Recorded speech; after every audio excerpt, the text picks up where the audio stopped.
Donc voilà, dernière coupure. Donc je vais arrêter là mon exposé. Donc voilà, on constate en fait qu'on n'entend pas trop forcément parler de toutes ces recherches qui sont faites par l'IFPEN pour les véhicules poids lourds. C'est vrai qu'on est souvent au courant des évolutions qui sont faites sur les véhicules particuliers, mais les recherches sur les véhicules poids lourds sont quand même assez importantes et donc soutenues par l'IFPEN. Tout ça regroupe aussi les normes de pollution qui doivent être atteintes suivant les échéances. Donc voilà, il faut que l'État, il faut que l'IFPEN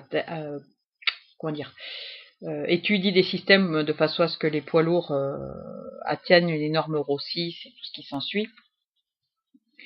Donc bon ben là on a abordé juste la partie récupération d'énergie sur un véhicule en fonctionnement. Les actions qui peuvent être faites sur l'attitude des chauffeurs. Enfin bon, de toute façon, tout va dans le sens, et puis tout va dans le sens de l'économie d'énergie, de l'économie de carburant. Et je pense que à très court terme, on va commencer à avoir les véhicules poids lourds équipés des nouvelles technologies. On les verra plus qu'à l'heure actuelle. Et puis on s'aperçoit qu'en en fonction de l'activité du transporteur, donc oui voilà, les ramassages poubelles, les distributions, les longues distances, voilà, il y a différentes gammes de véhicules qui s'offrent aux transporteurs. Et quand il s'agit de renouveler son parc, il y a quand même des études à faire pour choisir, pour opter pour le bon type de camion, quoi. Voilà, il me semble que je voulais vous dire autre chose.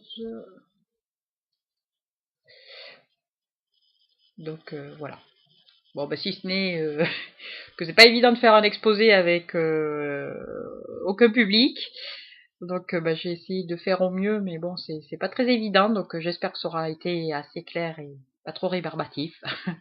Et je laisse la main à Jérôme Thomas pour apporter les compléments technologiques qui peuvent être apportés par rapport à ce sujet. Voilà. Bonne journée. Au revoir.